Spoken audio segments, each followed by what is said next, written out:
Hello. I'm just going to move my webcam to here so it doesn't block your chat.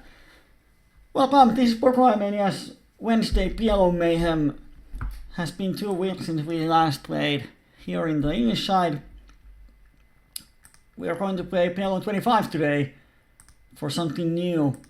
And I'm just opening the tables. Let's see what the lobby is. We have some, there's a lot of tables with really high average VPIP. So I'm just going to hop into the lines, and as soon as we get 4 tables open, we are ready to go. The only regular that I recognize is this G2 from Hungary. He's in every table, but he's marked as NIT, so 1913, so he's not a real big pain in our ass. Oh, and VK44 is actually, let's see, find this player, okay. And that, and that. And I'm on a waiting list for each of his tables, so yeah, that's good. And let me just change the screen view now. Now we are ready to roll. Oh, we have the, screen is fine. Now we have 2 tables open. 3 tables open.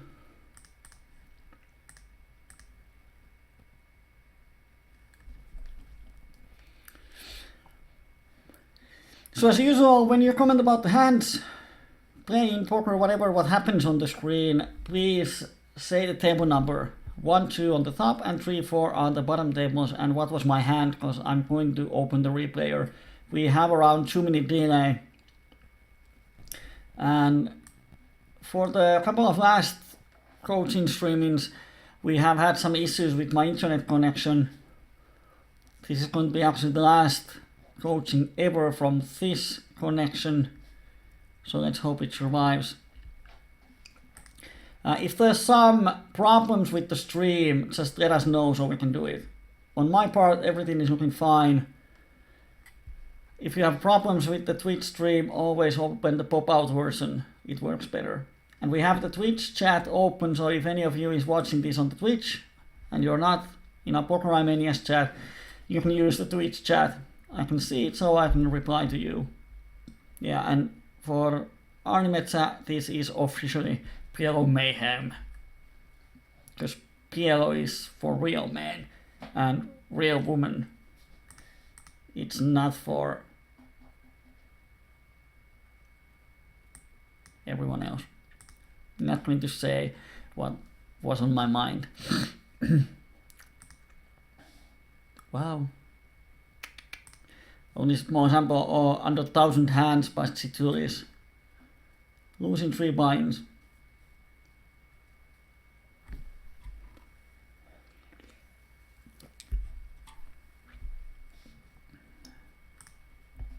But here he has 8,500 hands, and we can see that his adjusted winnings is -3 buy-ins. Well, if he lost, like, he had a setup on 200 BB deep, then the difference is $100. So he might have a couple of setups, and now his winnings in my heart is that big, and he might be a winning player. I would assume if he grinds 20 tables, then he's probably should be making money.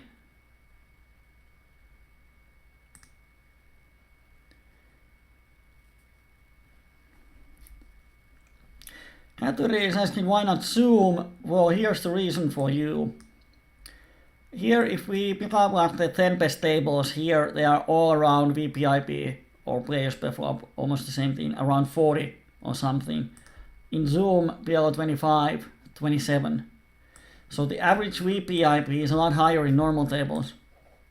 So it means that per hand our expected win rate is higher, because most of the money comes from these high VPIP players.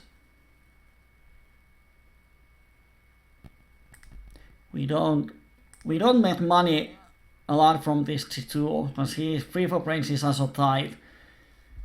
We should be making some money post-flop, but he's not our main target. But he's VK44, VPIP62. He's our main guy. So that's why I play normal tables. Another thing is that in normal tables we have some kind of table dynamics. So when we find a good table where we have position to who we want, we can exploit the fishes in every hand if we want to. In Zoom we can. So when we actually find a good table, we can play a lot of hands in it.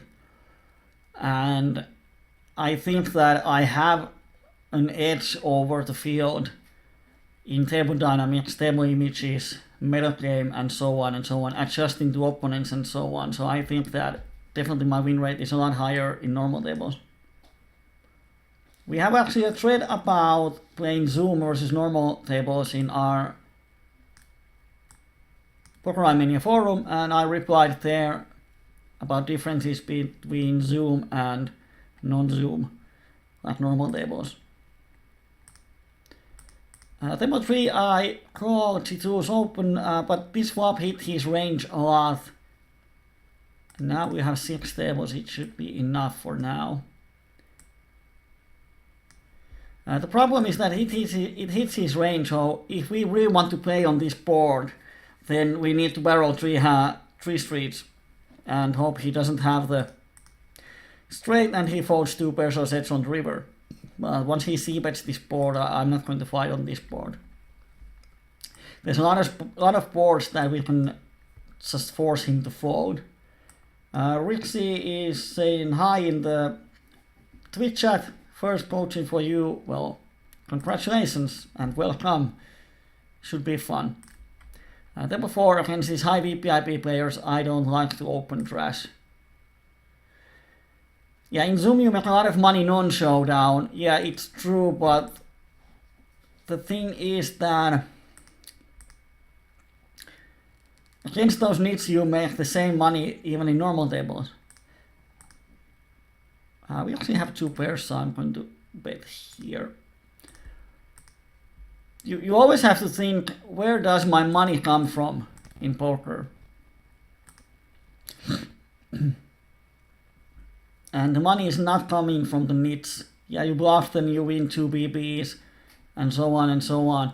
But you really want these guys, VPIP 62, 4,000 hand, losing 10 buy-ins.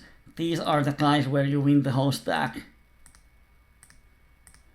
Wow, he raises.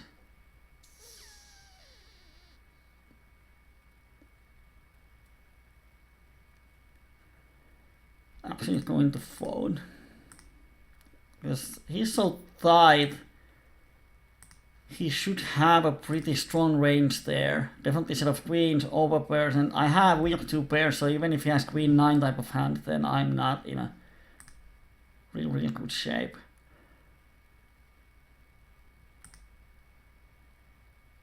And he 4-bets only aces, 3-bets aces. I'm going to 3-bet him for value. I don't think he's going crazy post-flop.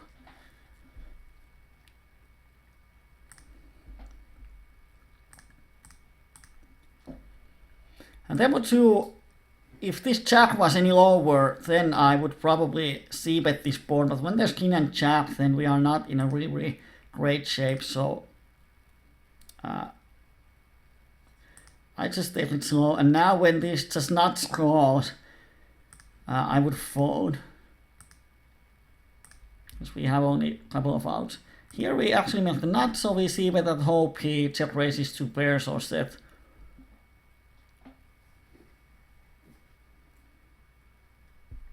And I'm pretty sure that if he just calls, he has the flush draw.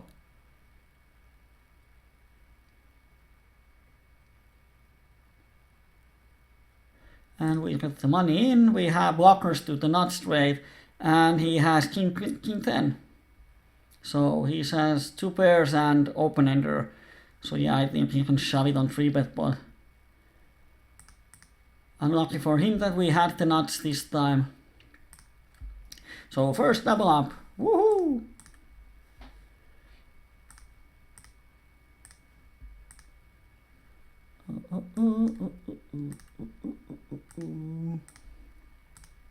It has been 2 weeks since the last English PLO coaching, or was it even more?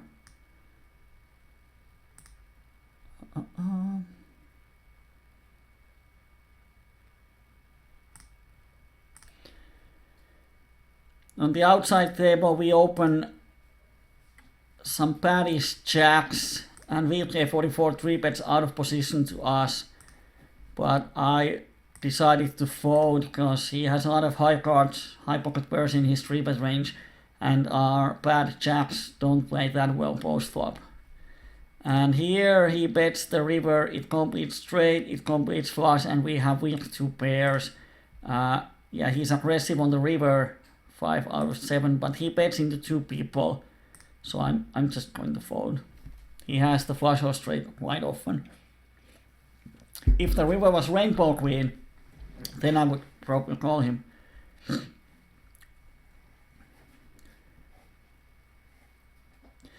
Basically, the thing between Zoom and normal table is that the game is the same. The PLO is the same. The rules are same. You have different opponents. You have to adjust and play by your opponents. And the thing is that the average player is a lot tighter in Zoom. And I'm going to call on table 1. And here the river we have 2 pairs. Actually I have the top set and we have the straight. I'm going to value bet this. And if he shoves, then we get it in. And if he has the, and he has what he has, queen 9. Yeah, for a split pot, and we were almost free rolling him. He had few outs to higher straight. And on table 1, when he checks the flop, then we can bet the turn, and if he calls, he has some kind of weakish hand. And he just folds. On table 2, we have aces, but we don't hit the flop. Now we hit the ace. So I think it's pretty clear to bet here for value. And if someone raises, they have the straight, and then we just see if we have the odds to draw for full house. But people call with all kinds of flush draws, straight draws, 2 pairs, might have a smaller set. And now he has under board size left, so we just shove and hope he has a jack, and he doesn't.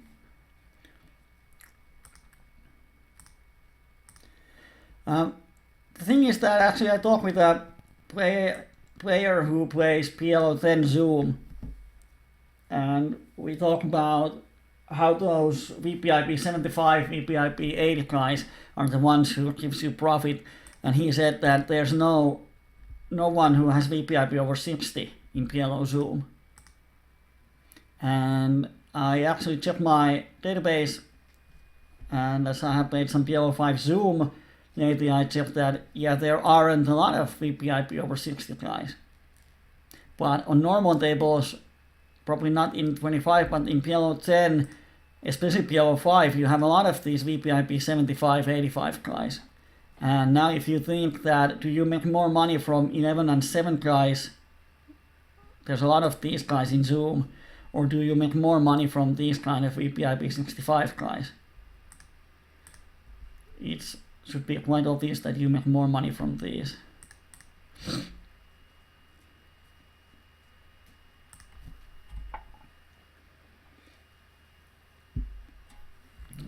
But yeah, Zoom isn't that bad. When you have limited time, Zoom is great. You can play even 10-minute session and get hands in. Normal tables, you can't even get all the tables open in 10 minutes. So if you have limited time, it's great. Or if you're playing from laptop, you can fit only 4 or 6 tables to the screen, or even less. Then Zoom is great. You can get volume. But other than that, often people play Zoom because it's so easy, and they are making up some excuses. Like, my playing style is better for Zoom. I think that's quite a nonsense.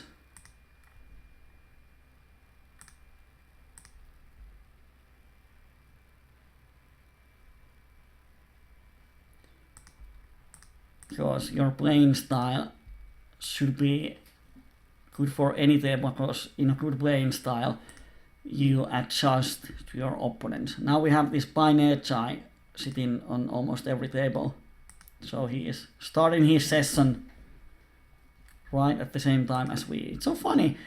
There's a lot of these regulars that as soon as I come to the tables, they come in. And it's so funny because previously we started at 9 p.m. finish time and they were already starting at 9. Now we start 9:30 and they come here at same time. Probably they have marked me as a fish and they have this automatic script that says bing bing bing as soon as I sit on the table. Might be, who knows?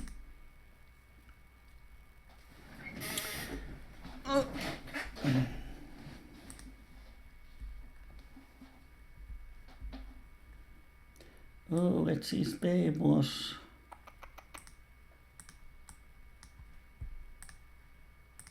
Table 4 is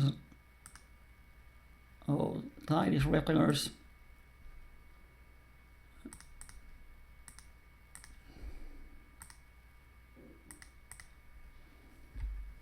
I'm going to sit out on this table and then I'm going to change that one and that one.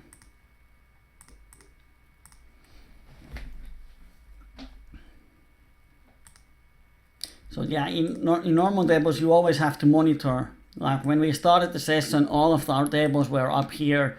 Now quite many of them have went down. And this is often what happens when the table is good. Regulars put them on the waiting list, and once the 1 or 2 fishes who keep up the action leave, then it becomes a reg fest. So it's always important to monitor your tables. And when the table grows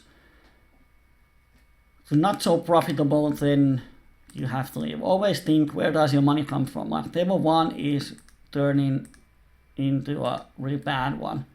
We have 2 tides not making money, 1 random guy. We have a regular. We're not going to make a lot of profit from this Thailand guy or girl. Also, when it's regulars, yeah, it might be easier to play, but our edge over them is not that good. If he's as good as me, then we don't have any edge. And if I'm slightly better, then we have some edge. But against these really high VPIP guys, I have a lot more edge, which means that my value against them is higher.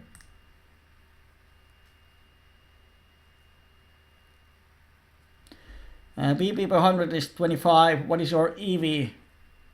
Equity adjusted BP per 100. It's closer to truth. It's not the truth, but it's probably closer than the actual win rate.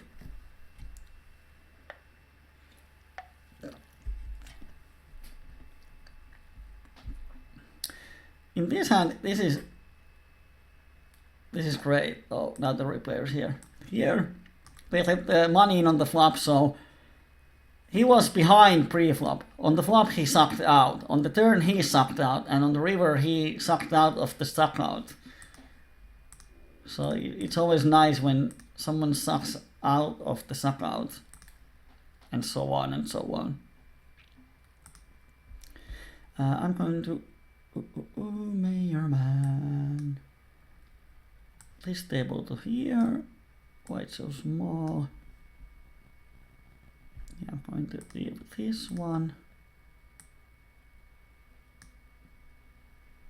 I'm going to leave that one. So we are actually having only 2 tables so far, but I'm going to the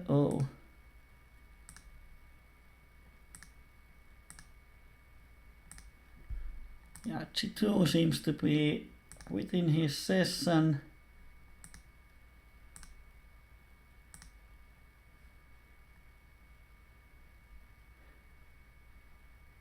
Yeah. And we have a set and we have a double cut shot, so I'm definitely getting my money in here. And especially against the shorty.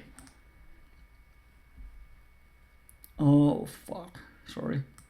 He just calls. Yeah, of course, now our EV line goes pretty funny, but yeah, we were crossing him on the flop. And he decided to call. And often people say that this is where the EV line is screwed. Yeah, well, this time our EV for the hand was definitely higher than what the EV line is going to show, but if he doesn't hit this flush and we get the money in as a huge favorite on the turn, then our EV line goes way over what was the actual EV. So in the long run, it all evens out.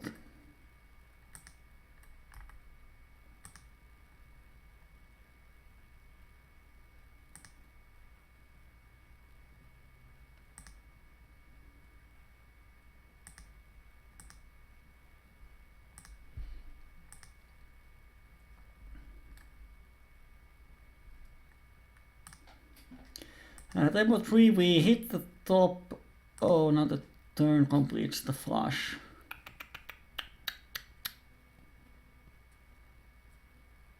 Let's see what happens. Of course, we call the min bet.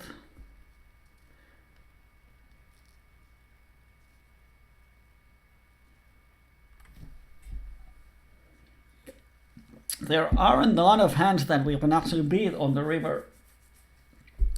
If the board pairs, I'm probably going to call. If we hit the 10 or queen, I'm going to call.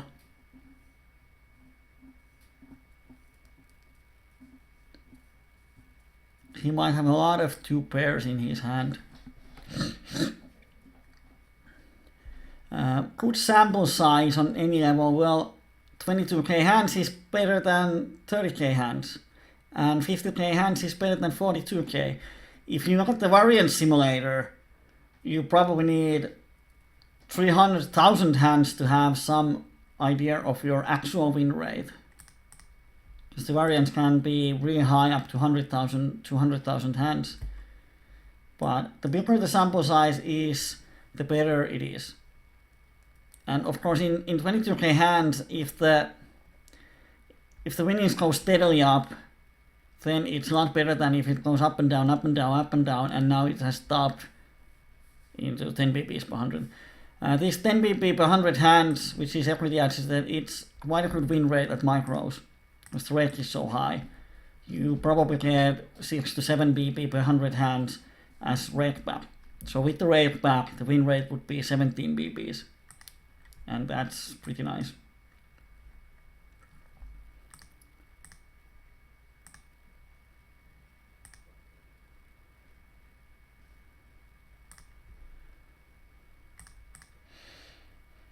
Here we have a friend.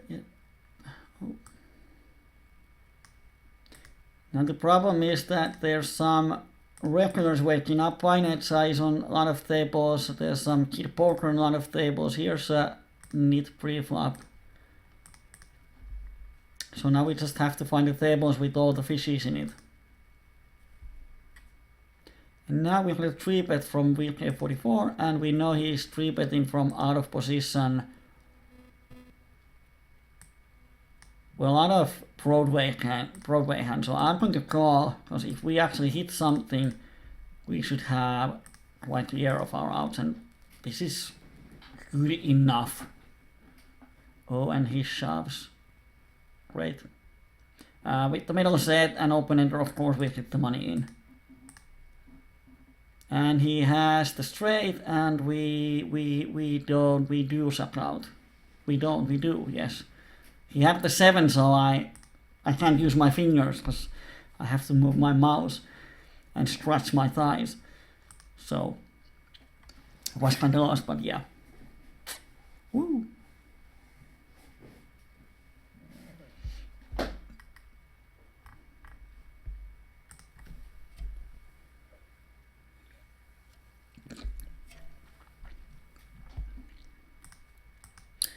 Often those who play Zoom are not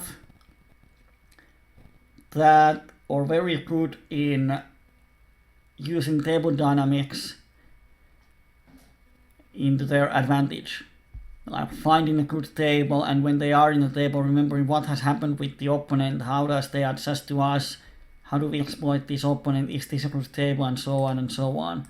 So table selecting and using table dynamics is not their strong points. And that's probably why they want to play Zoom.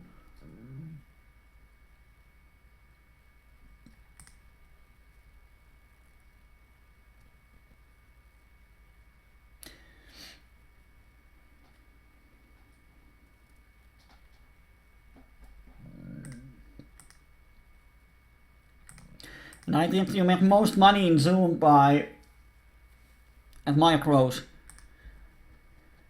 by probably playing in a way that you use surgical aggression. Like you identify the spots where you need to use aggression to win the pots. You don't go crazy, don't bluff every hand, don't 3-barrel every time, but you always have to think your opponent range. I'm going to 3-bet him.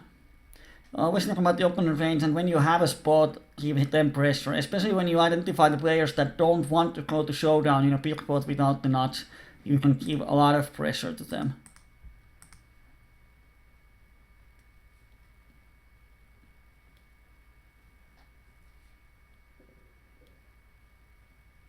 Yeah, when you focus on good decisions, then that's where you have 100% control of what's going on the table. Here I'm going to just put the turn on table 1, because then I deny him from implied odds. And if he goes with the draw, then we make money, and we have the top 2 with the cut shot, so definitely we get it in, and he has 5-9 queen queen, and the board doesn't pair, which means that we win. Woo! Always nice. And I mark him as green as his VPIP 100. Yeah, there's some discussion on the Finnish forums about focusing on good decisions instead of profits. I'm going to check. The thing is that they probably call the flop, and I don't want to 3-barrel. Now we can bet just for half a pot because the flush completes. And they both fold.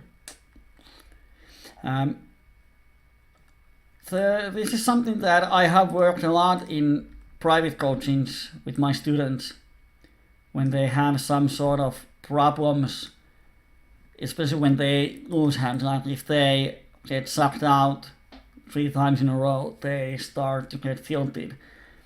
And often one of the problems is that they value their success from the winning aspect.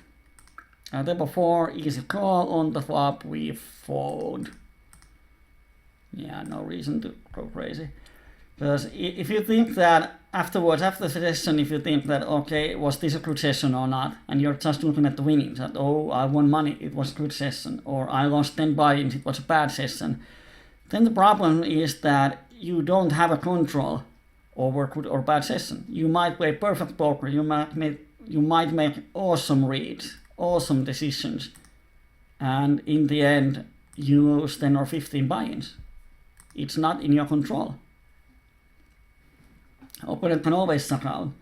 Or you might make some horrible decisions and win a lot of money. That's poker. Oh, we actually make this trade. I'm calling here with the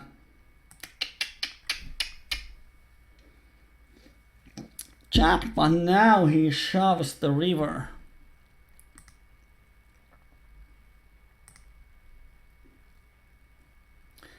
He's definitely representing a full house, but he bet the flop so small that it's kind of funny. Of course, he might be a bad player, but when I actually make the straight, and I shouldn't have a full house ever, but can he read it? Oh. Not sure. I'm going to call, and if he has a set, at least I can read on him. Yeah. Because when he bets so small into that draw heavy flop, then it's a clear mistake that I can definitely exploit.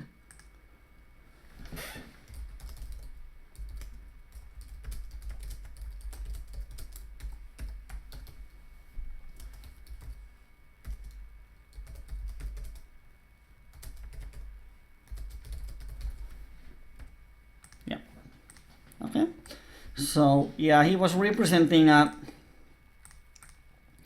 full house, and it makes sense in a kind of way, but not sure how good he is in reading me, and we have only 21 hands so far on that hand. We don't know how good he is in poker, because if he's good, he knows that I shouldn't have a full house when I just call the flop with that bet sizing.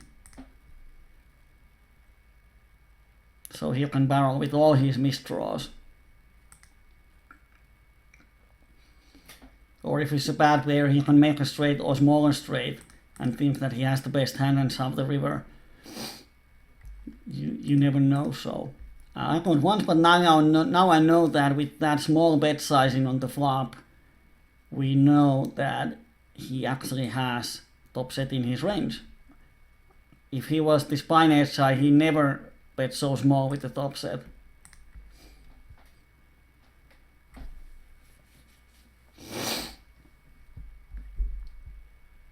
So as I was saying, if you value your sessions according to your decision making, and you think that after session that did I make good decisions? Was I in the zone, so to speak? Was I able to make good decisions, put my opponent on ranges? Did I make any spewies? Then suddenly the fact that if your session was good or not, it's 100% in your control. There isn't variance in your decision making, or there can be, but there doesn't need to be. There's no randomness in your decisions if you have a good thinking process. Here he calls the flop, so he probably has something, so definitely king 3 we bet on the turn, and oh, he folds. Bad. Creek fish, oh, I love that name. It's so funny. I assume that, are you from Greece or are you not? If you are from Greece, then I have to say congratulations, you are the second decent PLO player from Greece that I know. There's one regular on the tables from Greece that plays actually good poker. The question is, what's my opinion to play super hand or top pair cut shot in 4-way pots? Well, I'm going to give you the universal answer. It depends. Because it depends. It depends on what kind of situation you have on there, but as an overall, with top 2, unless it's a 3-bet pot, don't go crazy in 4-way pot. If you get a lot of action in 4-way pot, someone has to set. Or top 2 with redraws or something. Top pair and cut shot, same thing, don't go crazy. Of course, top 2, one of the strong points in that hand is that you block top and middle sets. So often when you have top 2, then the opponents don't have a strong hand that often. Which means that you can often c-bet the flop if you're a pre-flop opener for value. I mean, as a bluff, so to speak. You don't want them to call or raise you actually.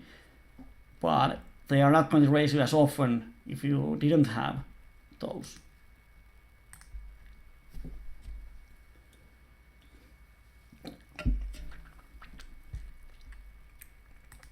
Helga from Hell is probably our friend. He is playing so nicely. And here table 4, the board is good to barrel 3 streets. This is probably not going to change a lot, but if someone has an ace, we have EPIB 82 guy here, probably not going to fold any ace, so we can always make a runner straight. We have 9 outer, and we can definitely call 50 cents. We have 9 outs to the nuts. And here, Helga bets spot, we have top pair and flush draw. I'm going to call once. There's probably 10-5 queen ace can make us the best hand also. And the 10 comes, let's see what he does. If he bets big, then I'm going to fold. Yeah, oh, he probably has a straight. That's such a bad spot to bluff. Of course he can bluff, but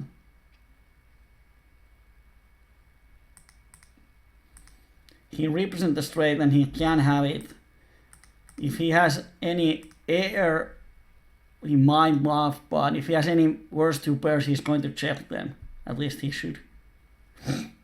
Here, let's make C bet on table 4.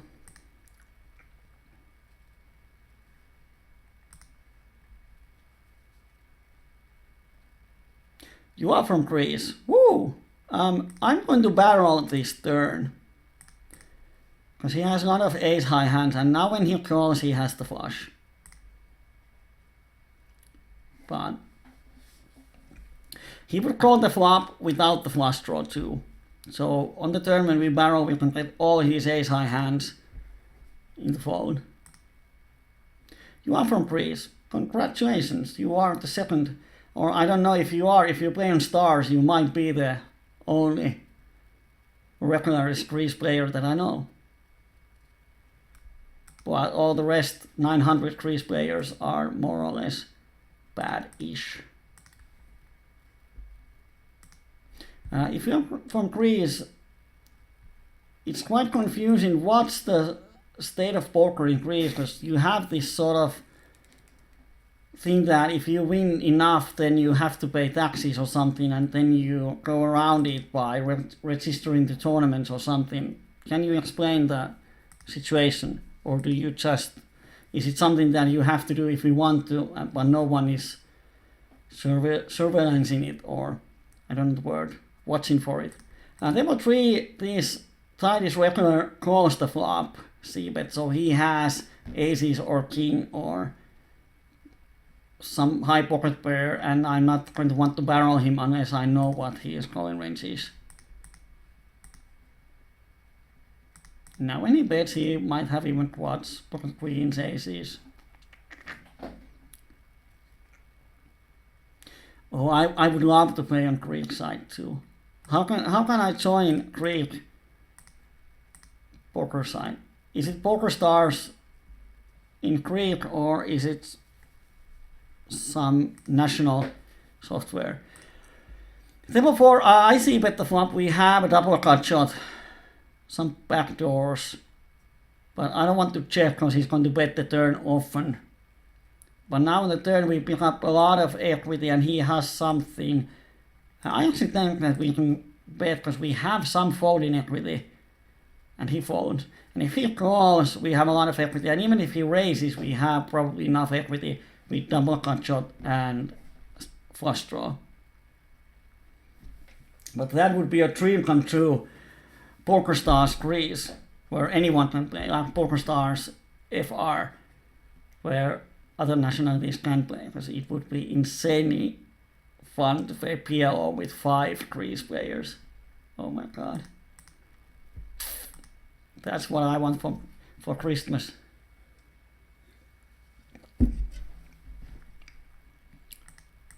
Can you Griffiths, what is the network where you play? Is it Greece's own national network, or like Poker Stars? And the thing is that if I come to Greece on holiday, can I play on that network? Or do you have to be a Greece citizen?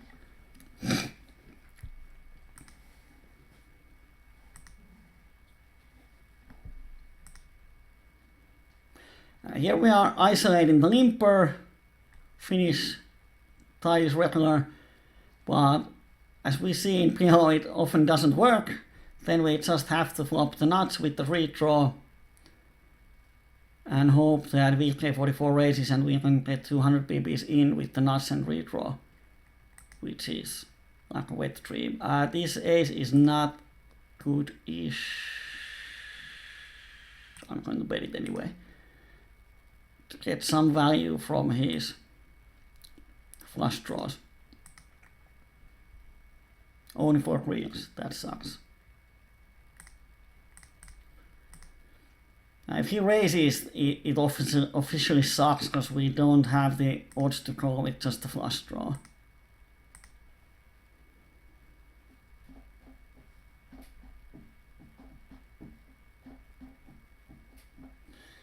But But he might have like ace queen with spades, and now he's thinking and he folds. Yeah, I can imagine what it's like to play with 3 players. When there's 5 VP up 100 players, then the first thing is that don't bluff. If every pot is multi-way, even if you open pre-flop, if you miss the flop, just check fold. Don't bluff. Wait for value hand, and your pre-flop range should be sort of tightish. If everyone is actually playing close to VP up 100, that every pot is 4-way, 5-way, 6-way, then your pre-flop range has to be tight. Then you're just not betting.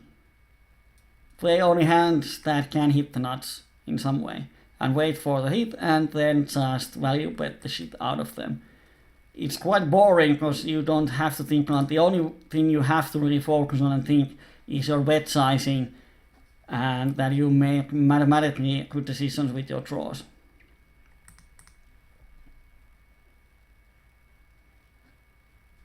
And what if I marry a Greek girl? I'm sure my girlfriend understands that it's just a set-up marriage. Or we can get a Greece housemate that I just marry and so on. Then I would be half Greek.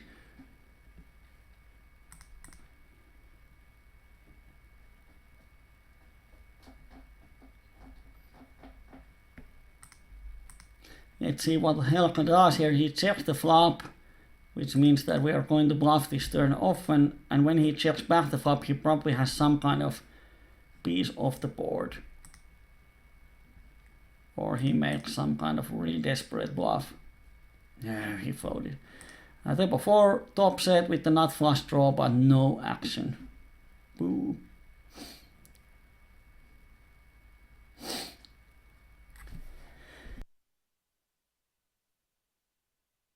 Oops, sorry.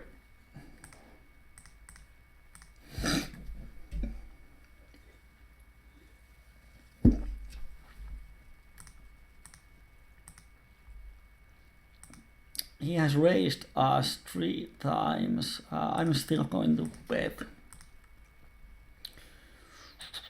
That is not good.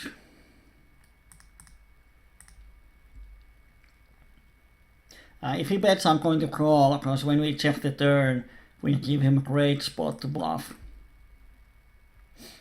And he has on top pair.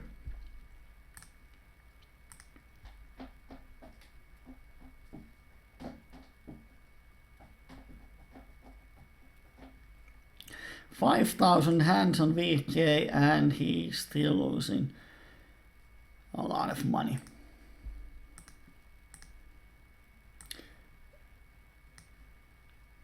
Table 2 and 3 are low on VPIP. Let's see what there's in tables. But on table 3 we have this huge calling station, and table 2 we have Neat. Let's see what kind of player this is, and if he's a regular, we might change the table.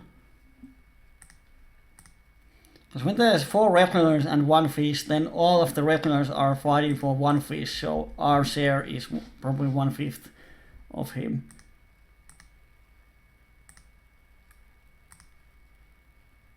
So let's just open up some new tables and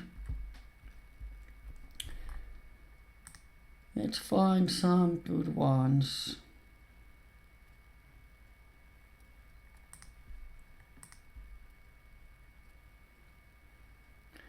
When someone goes the river with king high, then I think you need to just value bet, and make a lot of money.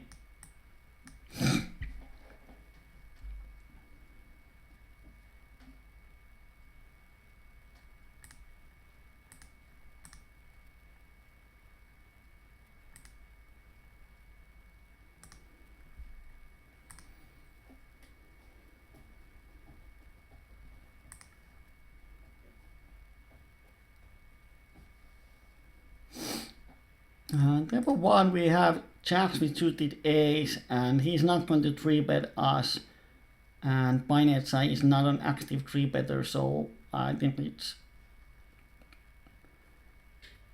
quite easy call. And then we hit the top set, and now how to get the value. We have two options. We can raise here, or we can call and hope for a safe turn. But once he checks, of course, we bet ourselves.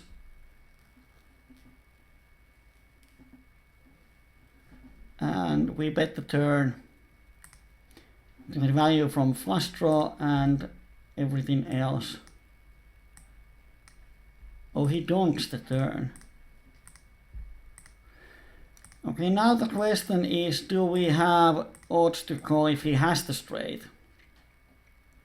And to call $3, we need to win $12. After our call, the pot is going to be 10 or so.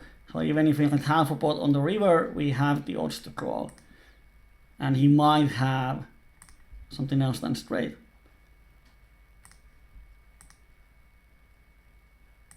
And if he barrels the turn, then I'm going to fold. And he bets really big, so I assume that he has the straight.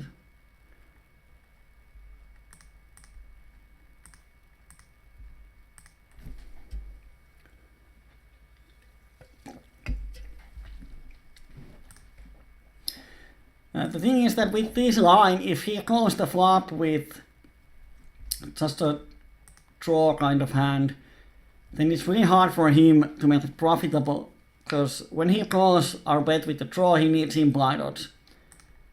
And even here when he bets,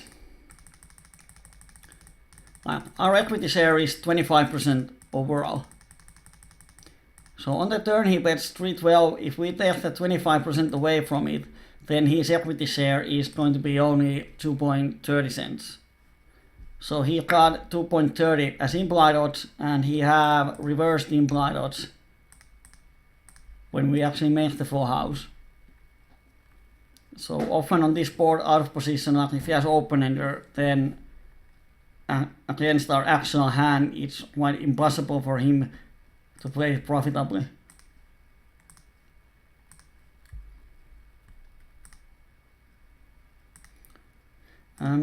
We have interesting situation on outside table. We have a couple of nits, and then we have this Psycho Gank, who is really aggressive player. Actually, he had someone else's HUD earlier, so he is not probably aggressive. Sorry, nothing.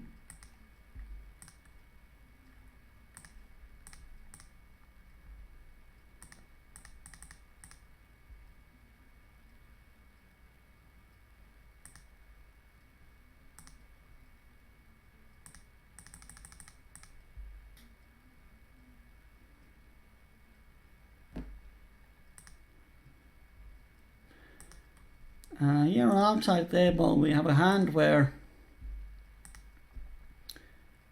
opponent is normalish regular from Israel, and I trip it to isolate. We have a double cap on the middle and one tap on the top, so the hand is not really a great one. It's kind of borderline. Would be nicer if we had a better hand, but I'm going to isolate here.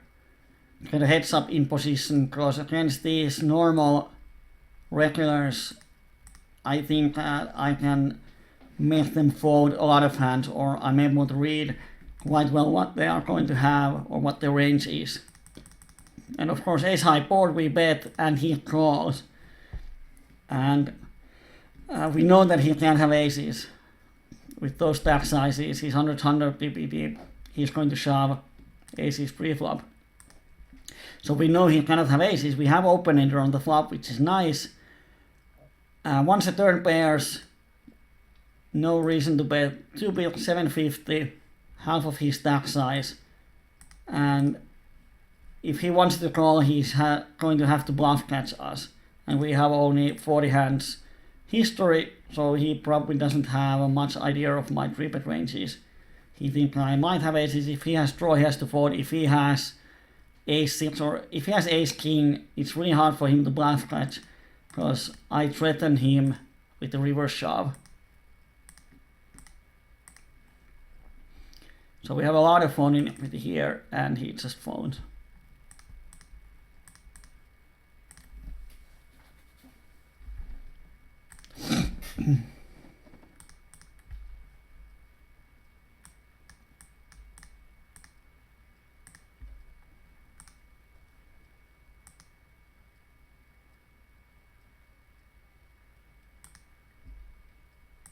Some action on here. We opened ace 4, 5, 6.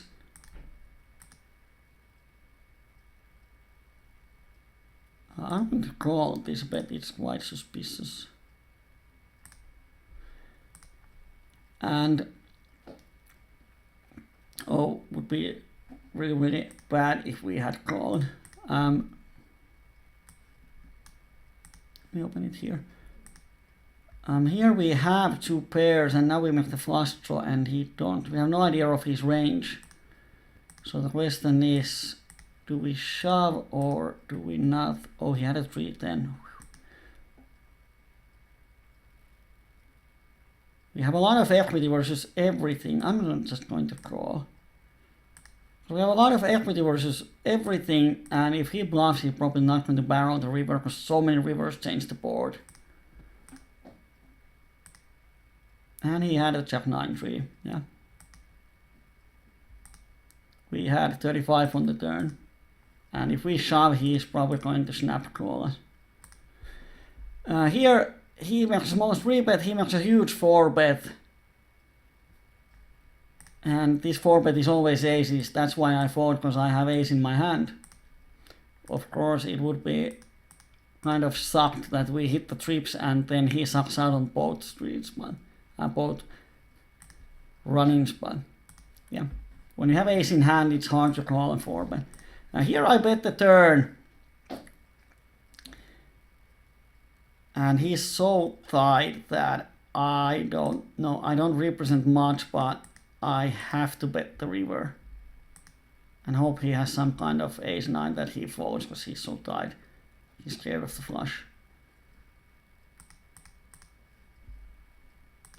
If I check, he has always a better made hand than I.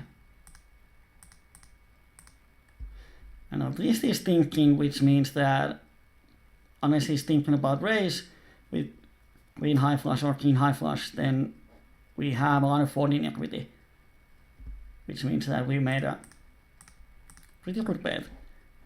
If he this time calls, it doesn't matter. If he folds half of the time, we make profit. And when he wear things for this long, he definitely folds half of the time here. Outside table, we 3-bet kings and we hit the nuts, and now I'm going to bet really small is try to induce something. And he does fold, yes. So it worked. And we probably, we get all in, woo, and he had a 5, 1 outer, and he doesn't hit it. Here we check the flop, so I think we have, he's so not aggressive on the turn. But I think we have to call, because when we check the flop, he knows we don't have trips or full house on the turn ever.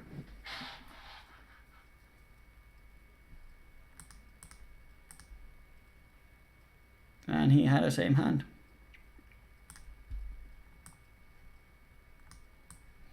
Oops.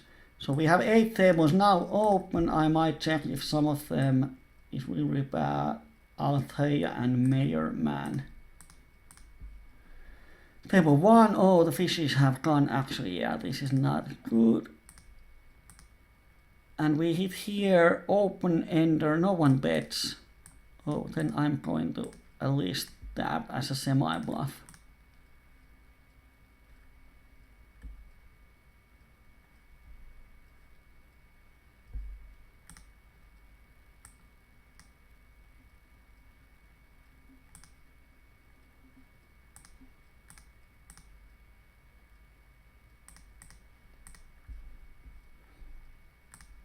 And we won the pot.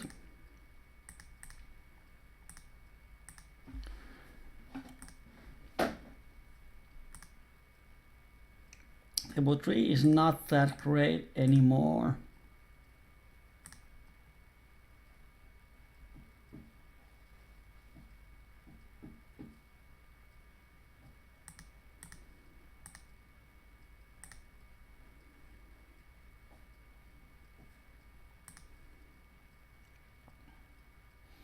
Where have all the fishes gone?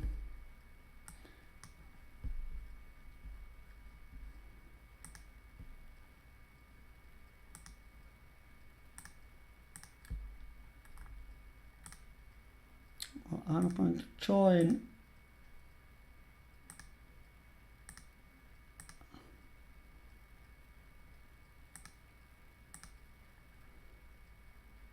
some of the waiting lists and hope I don't make any huge mistakes meanwhile. Oh, this is funny. This VK44 is making some absolute horrible decisions a lot of times. And here he is with almost 10 buy-ins. And out of 5,000 hand he is losing over $200 on my database. So Poker Tracker doesn't track Poker Stars anymore, but if someone has access to Russian Poker Tracker or what is their version of it, if someone can check what is his overall stat, is he making money out of PLO25 or not, it would be nice to know. Because every time when I see him on the tables, he has insane stacks on few tables.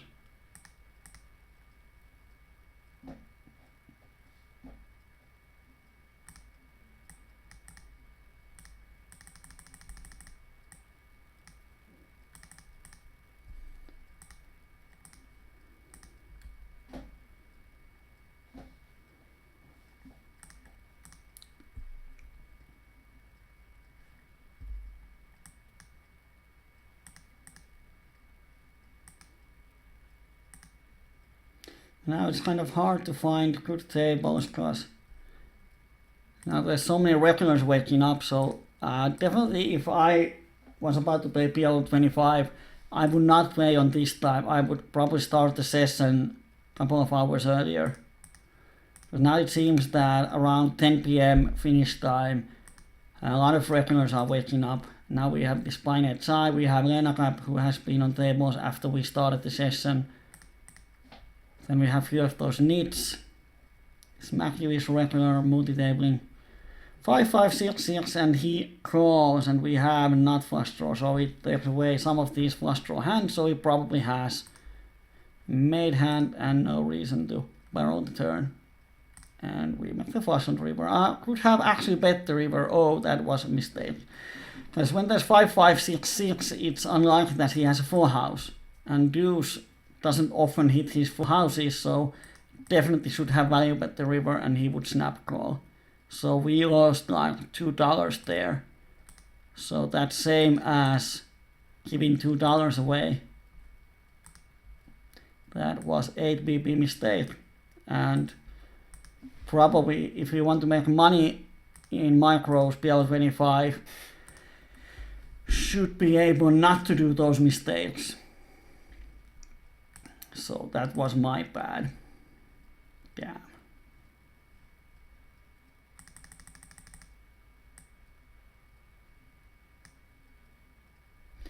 Weekly 44 out of 130,000, he's down 22. Okay, he's break even. Might be that when he's playing on tables with me, I make money out of him, so he's down, but yeah, his break even is probably. When the VPIP is 62.41 PFR, he's raking a lot. Aggressive players generate more rake, which means that he gets more as rake back. So even if he's break even, he's probably making 10 BP per 100 hand as rake back. So he's sort of rake back grinder.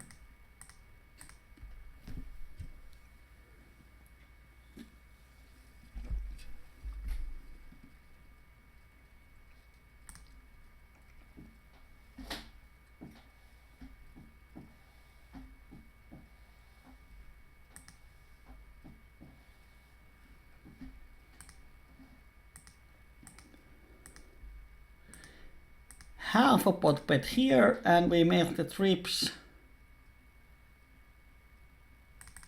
Let's make a small raise. Just my value from king, queen, ace, king type of hands. And then we are going to check. And I assume that he's going to check behind often. But he bets half a pot, so...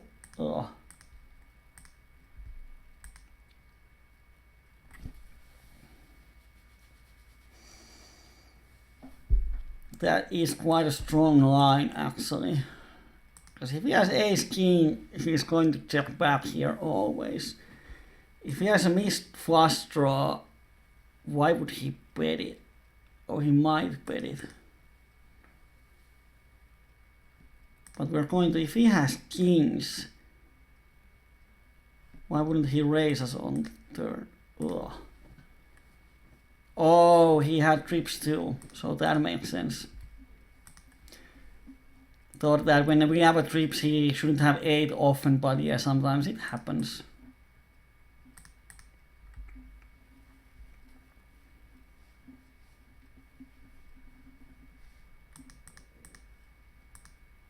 And here he raises us, so no reason to continue. King 9-9 double suited, I'm going to 3-bet it. Calling is definitely an option to create multi-way pot, but this hand is definitely good enough to 3-bet.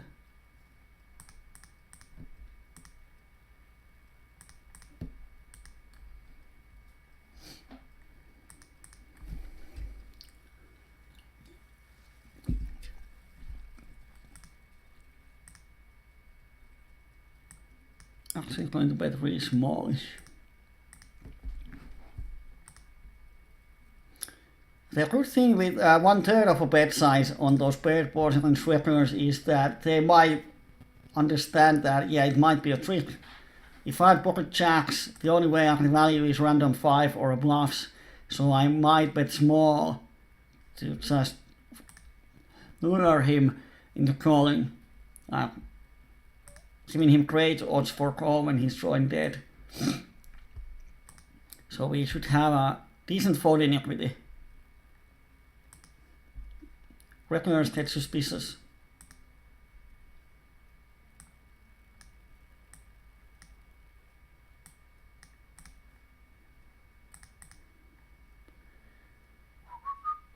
I'm going to bet my middle pair.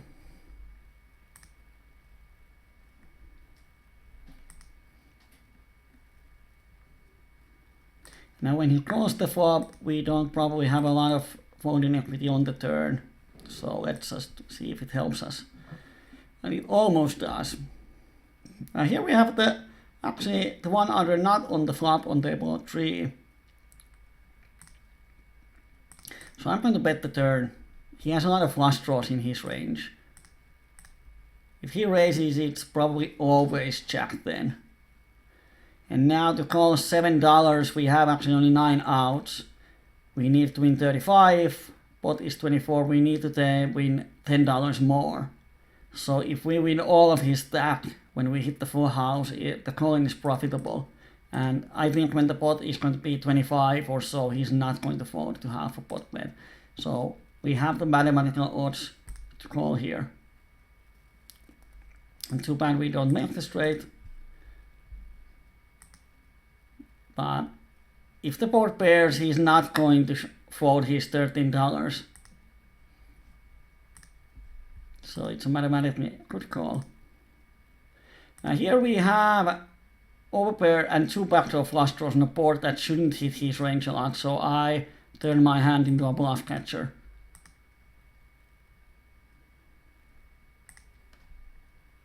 And I check call the river.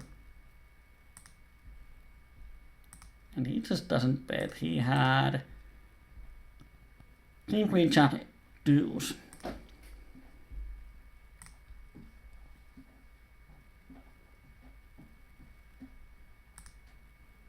Yeah, VK44 is from Greece. Most of the Greek players are not aggressive. They are just calling stations.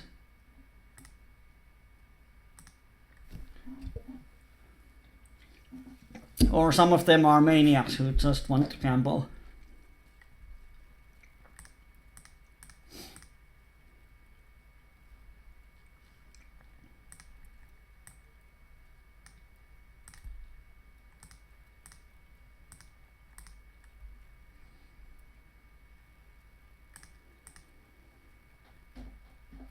Table 2 is once again about regulars and one call happy pair, but we have EPRP 35, it's kind of high.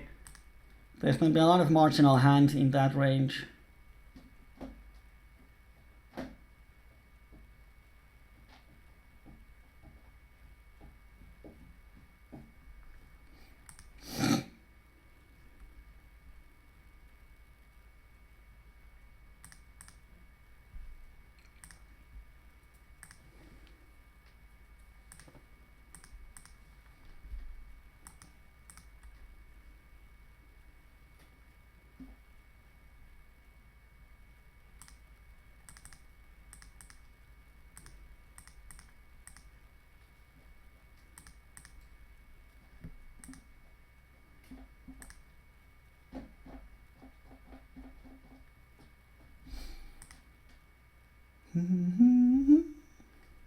Outside table we got $1 from a regular on this board. We had the nuts. He called the flop, he called the turn and folded the river.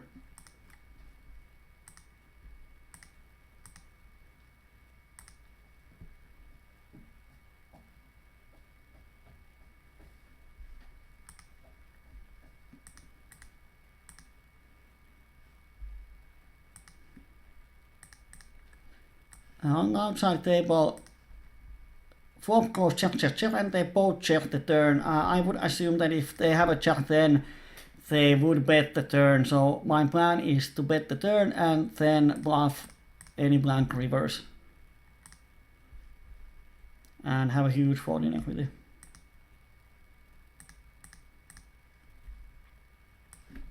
And it worked.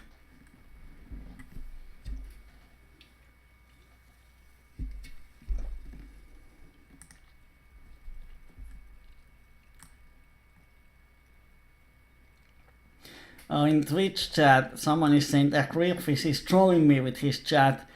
I don't think he's trolling. At least I don't think.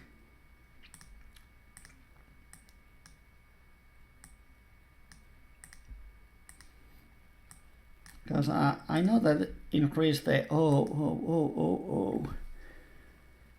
Damn, do we want to increase our variance a lot? 2, 2, 4, 4. Gold crawl. If we hit the set, we can stack him off. I'm going to try. The problem comes with the small flush draws, but oh yeah. If he has aces, then he has aces, and we are going to cry a bit. But no way we're folding here. And we put it in, because he 3-bets a lot more than aces. Of course, aces are in his range. So if he has aces, oh, he doesn't when he thinks. So we are probably ahead here.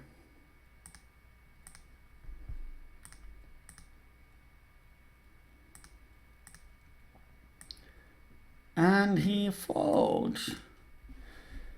That was nice. What was his bet sizing on the flop? Oh, under half a point, yeah.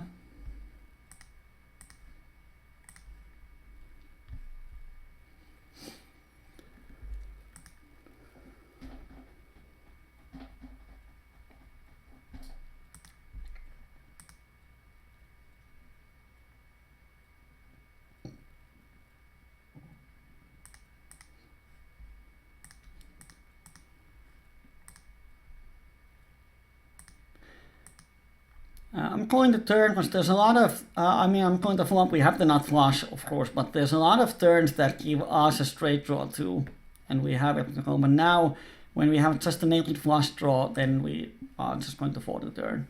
There's a lot of good turns that increase our equity, and we can even check raise him with ton of equity. Here we can 3-bet to 2.35, but he puts us on aces and we really much have aces, so I'm just going to call. And then on some boards we play for value, on some boards we just bluff catch, and on these boards the idea was to check fold. But I'm going to bet. The only hand I'm afraid here is King Jack. Probably the most, because he might check back the flop with which is king. He c-bet 76, so he's going to c-bet with air, he's going to c-bet for value. But with flush draws, straight draws, one pair type of hands, he's going to check back.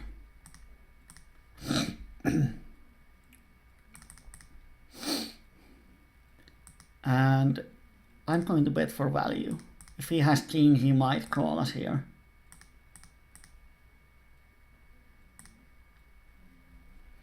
And we hit the set once again, which is a nice thing. And we make a c-bet and hope he raises with draw or some kind of blah blah.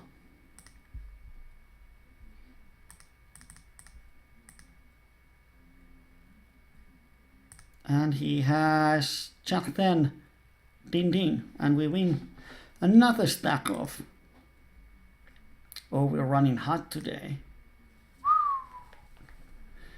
For fun, he's saying 2-4 double suited fold pre-flop. It's quite close. If the two pairs were any better, then we definitely don't want to fold. But I'm pretty confident that we can call there for profit. Because the thing is that we are going to stack off the 3-better wide often. And we're going to hit the set 1 out of 4 times. So I'm quite sure that we can play for just the set value. Of course, we're going to have some set versus set situations, but often in people's 3-bet range, they don't have a lot of pocket pairs. They have aces, they might have kings, but probably not much unless they have 2-pair type of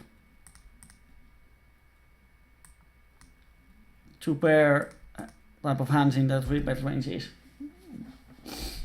But the thing is that in 3-bet pot we have a lot of value, and there's going to be a third player to bring some dead money for us. Oh, this table 3 died. Mean bet raise. I'm going to just put it. I'm going to get it in versus this Slovenian guy, and he never has a set here.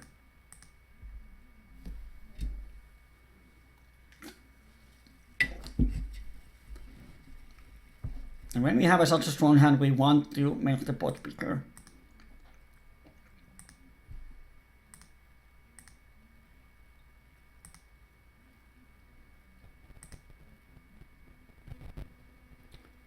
And here we have interesting table. We have VPIP 98 guy and we have VPIP 75.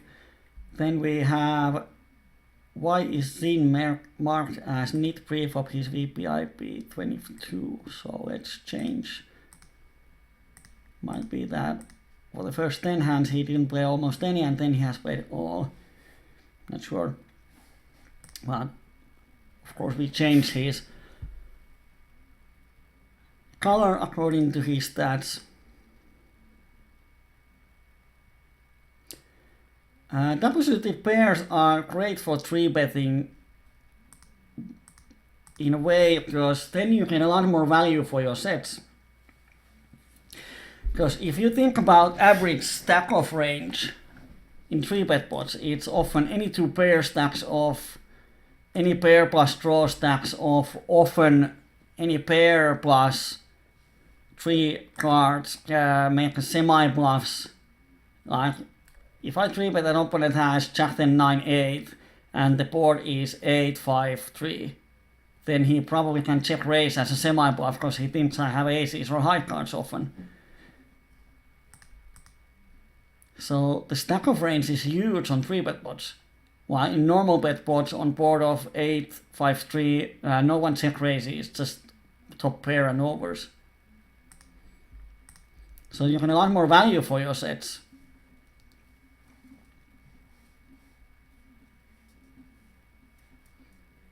So especially out of position, I really like to 3-bet double bet hands, so because then you can get the money in on the flop with the set. If you just call and you flop the set, then you check raise the flop, then he's only going to continue with the range that has equity against you.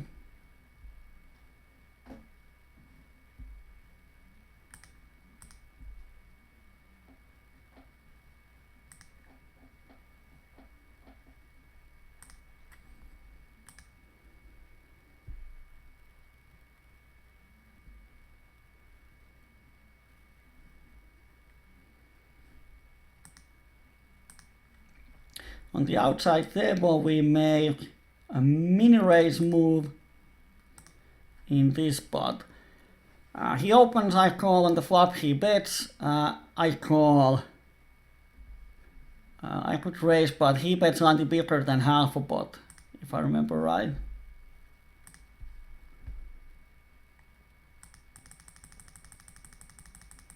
Yeah.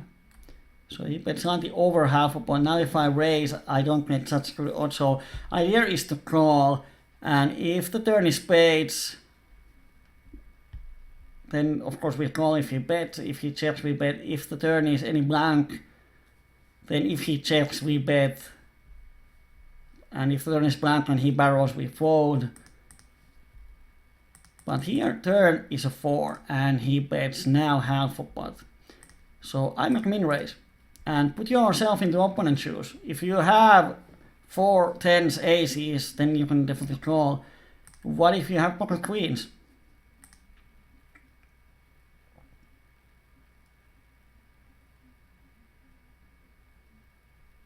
Would you call here a min raise with pocket queens? I'm going to call here for semi-float. If the turn is a spade or a 9-10, then I'm going to just donk him. But now it's a queen, so let's see what he does.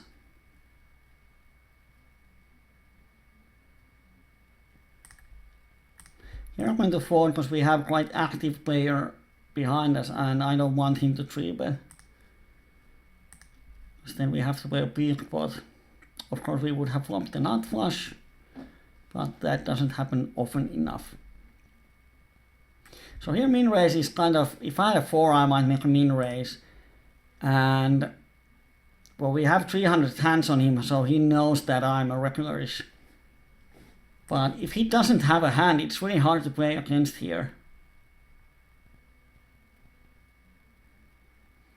Because is he going to call with pocket queens? What if I bet the river? He cannot raise anything but 4 or even pocket 10s. There's no point in raising.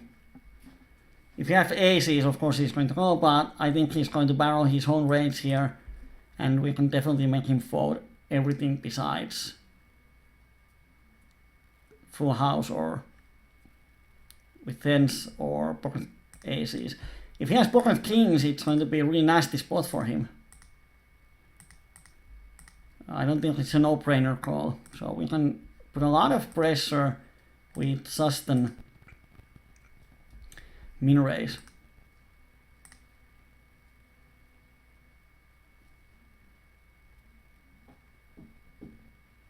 And when he calls the flop, he probably has some kind of straight draw.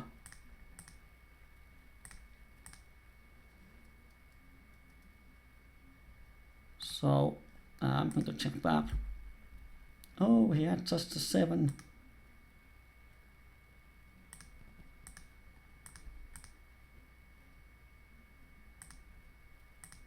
Here he checks the flop, so definitely we stab at it, and he makes a min raise. Oh dear, I'm just going to get away. Wow.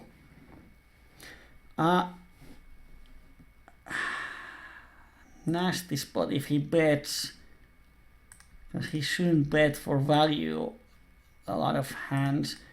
And no reason to bet here. If he has any pocket pair, he's probably not going to fold it. And if he doesn't have pocket pair, we often beat, unless he has ace king, ace queen. Which, oh, he had pocket queens, he would not have folded those.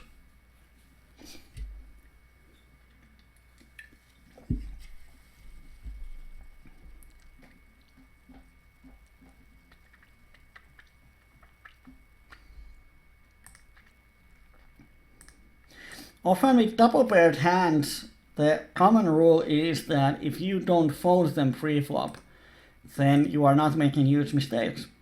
Of course, there are spots where you can fold them, and often, even if you play them, your average EV is break-even or profitable.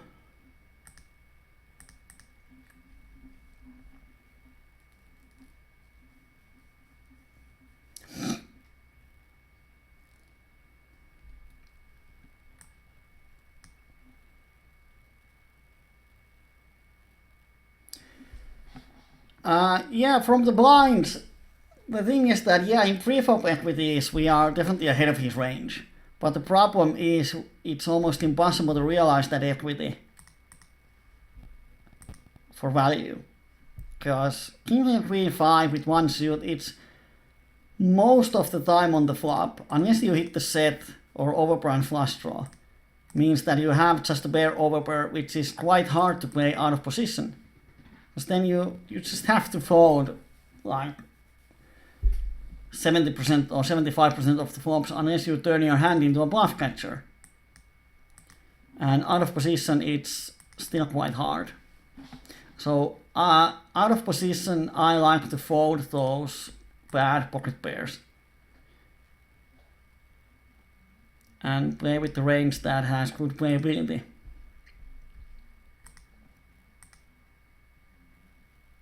I'm actually going to pot the turn because they shouldn't have strong hands. I want them to fold their weak hands, like one pair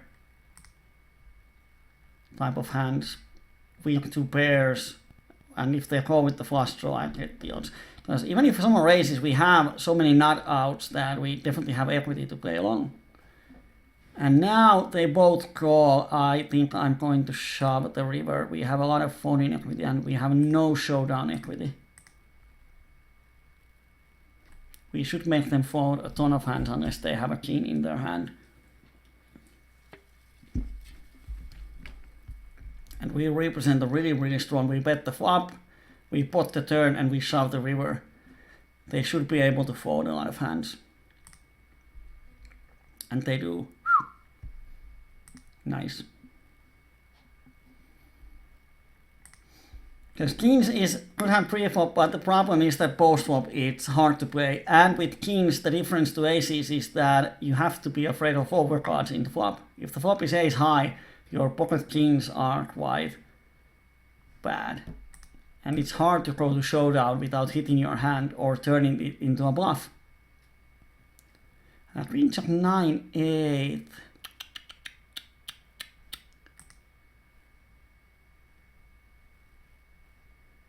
I'm going to 3-bet it. It's a lot better in heads up pot.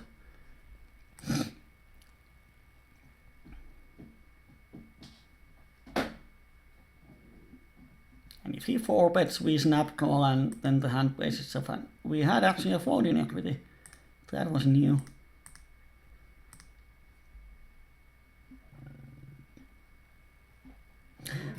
Today we're going to do just an 1.5 hour session. So we're going to end up in about 5 minutes or so. So if you have any questions or topics you want to discuss still, you have a few minutes left. Overall, when we want to play from the blinds, it's good to have hands that have or are in like top 20% of playable hands. It doesn't mean raw equity, because something like ace queen 7-5 double suited is in top 16% of the hands or top 10% of the hands, but I wouldn't defend my blinds with it because it doesn't flop super strong often. It flops a lot of marginal hands, and out of position with marginal hands, that's when the problem starts.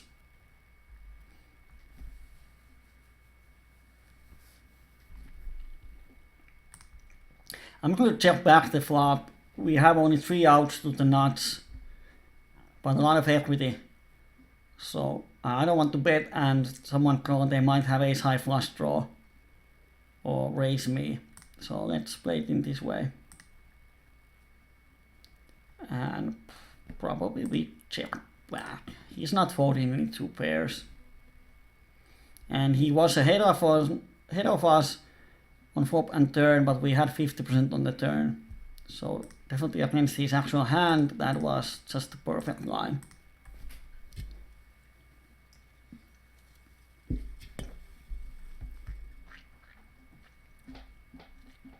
VPIP 96, you don't have these players in Zoom.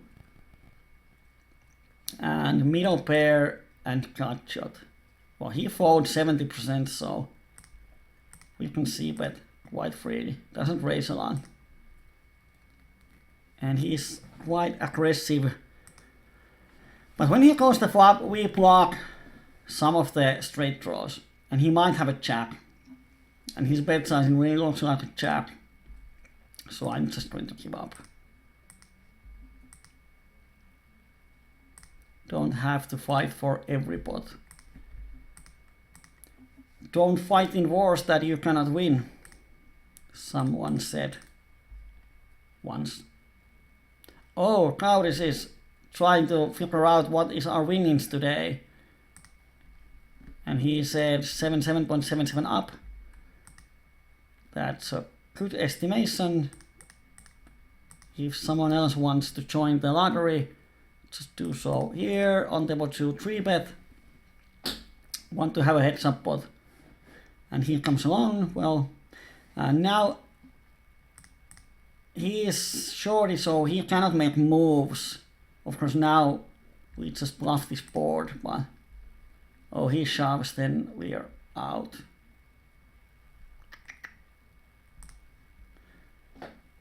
Best case scenario, he has flush draw with overcards and he's still ahead of us.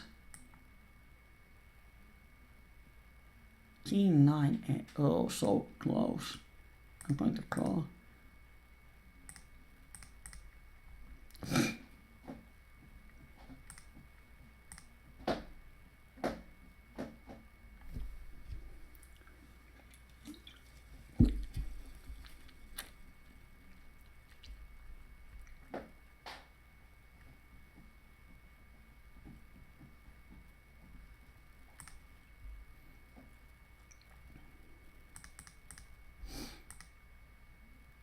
Oh, what?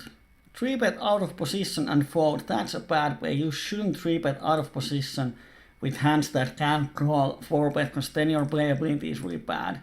Unless you actually have ace, king, king type of hand. That's the only exception there. And you're sure that the opponent 4-bets with aces.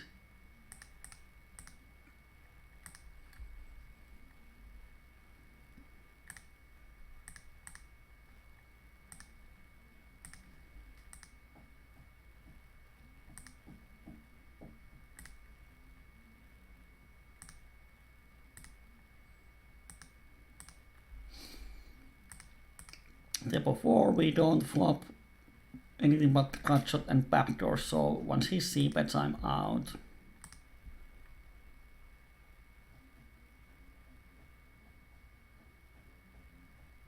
What the heck is this guy doing?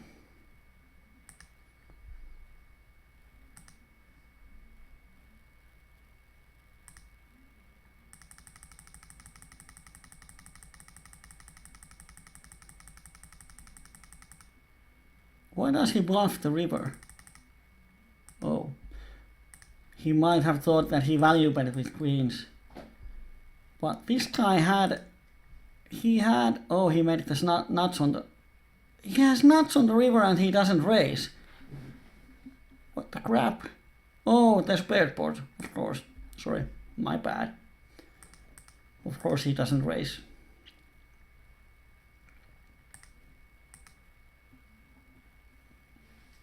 He's running hot.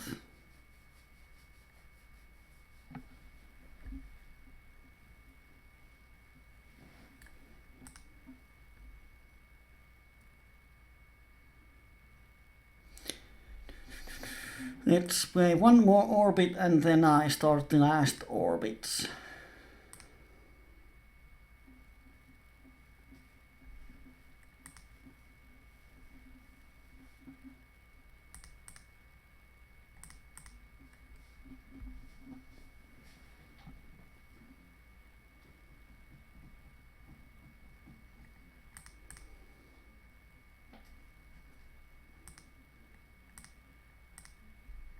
Now we make the set, but it completes everything. Oh dear. This guy calls my river bet with 9 in his hand, ace king on the 666 board. Well, we have to call, and he has the flush. He bet so small on the river. Wow, that guy is a calling station. He probably thinks he has a full house with the 9. Really thought he could fold a lot of hands. The range is not the same from the blinds to a UT champion. Of course, playing from the blind is... it depends if you are in small blind, big blind, if it's going to be multi-way pot, heads up pot, and especially in big blind is to open from button or from the small blind. So there's a lot of different situations. But overall, from UTG we can open king, king, queen, 5, 1 suited. Because it plays pretty well in multi-way pot. In UTG we always have to be prepared for multi-way pots. So we can open that king and queen 5 from UTG, but if button opens, I wouldn't call it out of position unless the button is a calling station or he's a really tight player. But if he's a good thinking player, then it's quite impossible for us to play profitably.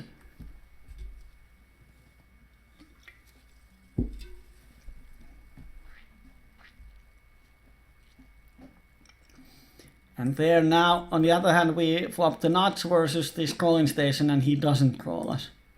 Boo.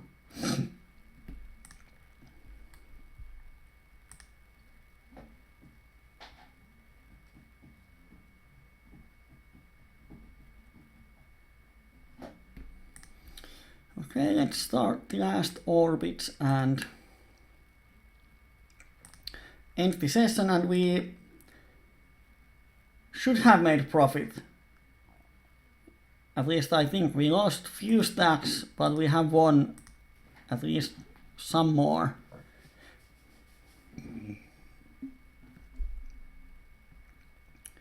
So let's see if Kauris is accurate on his... Oh, we probably can't play the hands because it's going to be the last hand. Yeah. Oh, nice big pot here. Monkey 6-3 nuts probably gambles with any hand. Now someone is going to make a payday today.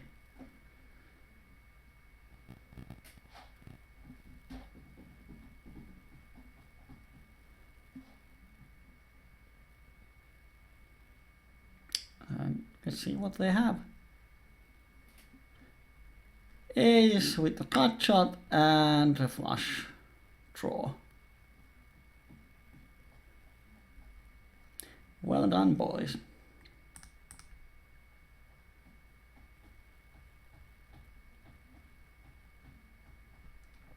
I'm going to mark him as aggressive because he probably is.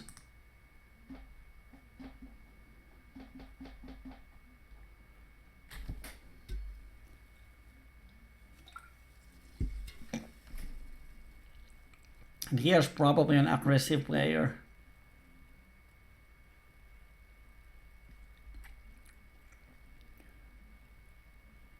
One out of 1, 4 out of 7. Would be nice to have some monster hands here. Well, I'm going to mark him as aggressive for now. So when he comes on the table, it's probable that he's aggressive, and when I have more hands on them, then I can adjust my codings.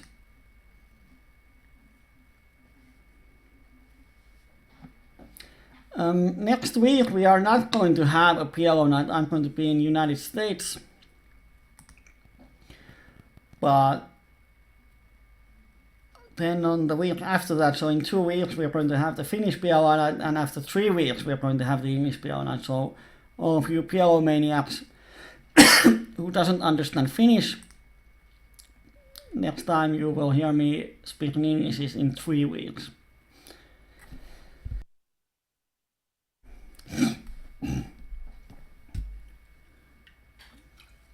On table 4, we have a gap on the top,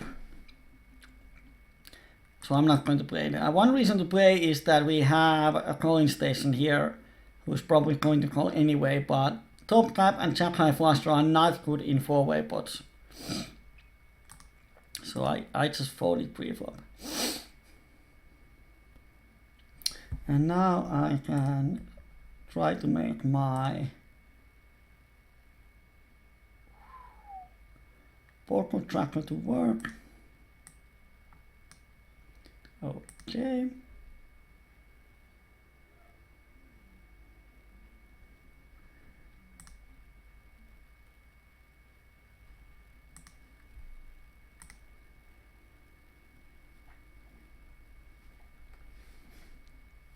So that is the result.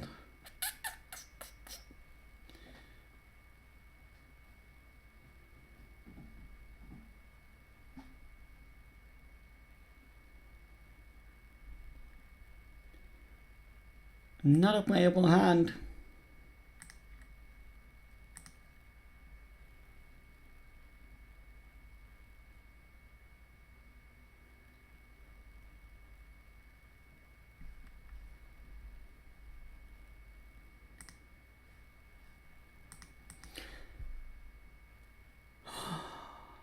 Now we just wait.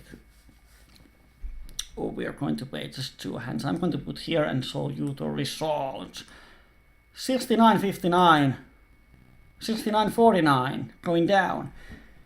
And here you can see that in the end we were up 95, EV 55, and then we went down 25 on the last 60-70 hands or so. So we haven't hit a lot in the end.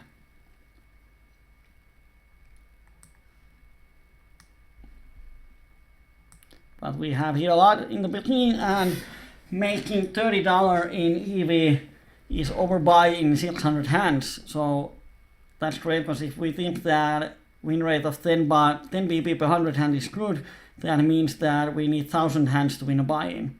So then over a buy-in in 600 hands is definitely over our estimated EV. So we ran good. I think we played decently. Few mistakes, at least the $2 mistake that I noticed as soon as I checked the river should have bet it. And so on and so on. Of course, in reality our EV should be quite higher, because we had the opponent who just called with the flush draw and left $2 behind in the $50 pot. So our EV should be around $50 or $20 more. So it should be closer to $50. So it's a good session in profit. Of course, it's funny because earlier we talked about how you should not value your sessions in profits. But as this is crowdfunded, we have over 10 people who have bought shares of this play. The profit is always interesting and important.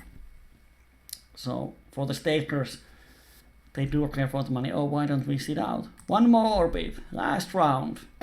No more bets. So yeah, in profit it was a good session for the shareholders, and as for decision making, I'm quite happy.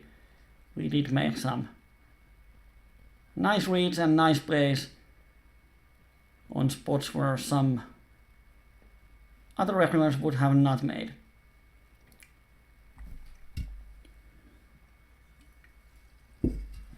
So now we just have to play 5 more hands. And now they started to think and think and think. And we hit open ender with backdoor flush draw, backdoor straight draw. PLO is always funny. You have a lot of backdoor stuff. Like now we have open ender and a cut shot. So we have a lot of hands, and now the question is, can we bluff the river? we don't represent almost anything, but he shouldn't have a lot. And he had the 3. Yeah, I thought he might have a draw on the flop, but he had the 3. That is unlucky.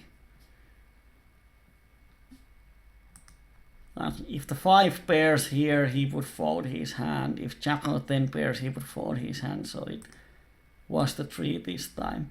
So actually, the profit is 68.49, going down. And notice the session is not over. Now, if we make $8.50 win, so we win a pot of 16 or 17, then you are quite accurate.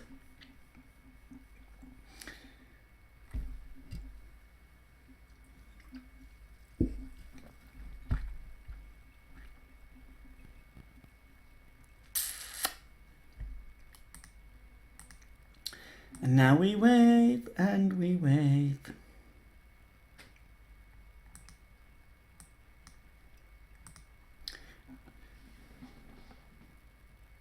And we don't have that.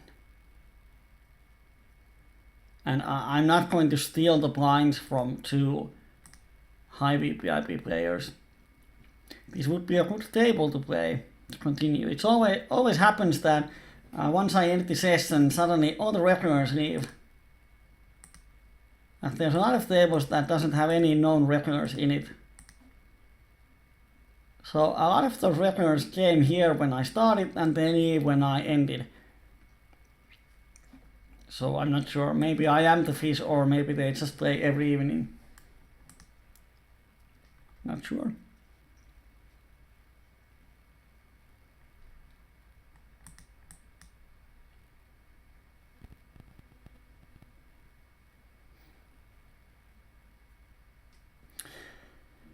How boring is this? And now if I'm going to ask me any questions, I can see them on my screen after 2 minutes, 2.5 minutes, and then the session is over. So I'm not going to ask you anything. Because by the time you actually hear this, then I have closed the table already. No action.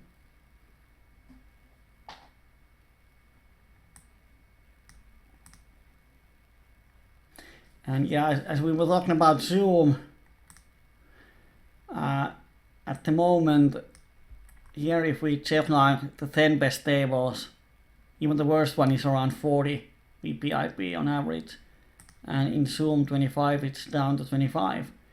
So if you think which table gives you more profit when everyone has VPIP 40 or everyone has VPIP 25, it should be no-brainer that in VPIP 40 table you make a lot more money.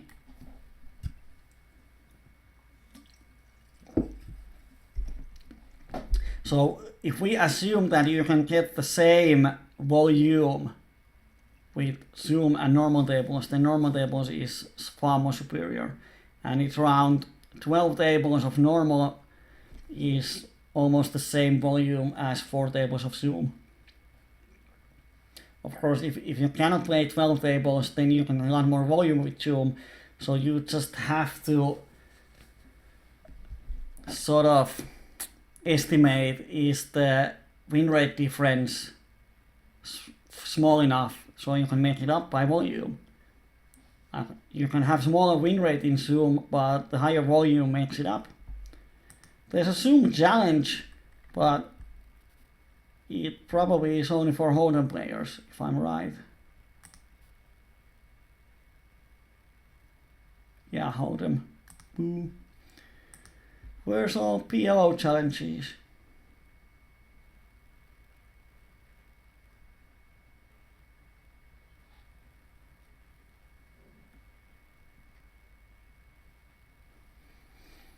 And the last hand is not good.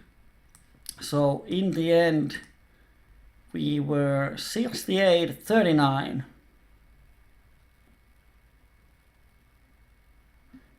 If we switch it with Stanny B. Actually, what I would like to be is we change the sage to its old, whatever his name is. Because these 3 players, high VPIP players, they are not going to be able to use their position against me. These players call if they have a piece, they fold. If they don't bluff. So I'm going to get value from them even out of position by just value betting. But against these players, if they have position on me, then it would be problematic because they can use the position against me. So if I had to choose where I sit, I would change seat with this Netherlands guy. And of course we can steal the blinds from these players, but the problem is that we have position on them in one hand, and in 5 hands they have position on me. And when we have these loose cannons, we are probably never going to be folded to button, because if we have 3 high VPIP players, one of them is going to come along. So there's not much opportunities to steal the blinds. So I would sit here. Always have the predictable players on your left and unpredictable on your right. So nits and coin stations go to your left, or super maniacs can be on your left if they are guys who bet pot on every street. So you know that they are going to pot it. They can't use position. So if the opponent is predictable and you know what he's going to almost always do, they can be on your left. And these regularist guys who can do almost all kinds of stuff, you want to have position on these. So the last call, unless we somehow skip over the big blind, is 68-39, which is 34-19 and 34 and 20, I suppose, for shareholders, which is nice profit. We go over 200. Thank you. And of course, if you are watching this on Twitch or you're watching it on YouTube later and you are not a member of PokerMania, just come to this address, pokermania.com/forum, and join us. You can be on this chat. We have better jokes on PokerMania's chat. I'm Kyyberi, and this was totally free PLO coaching, and see you on 3 weeks. Now have a safe night and bye bye.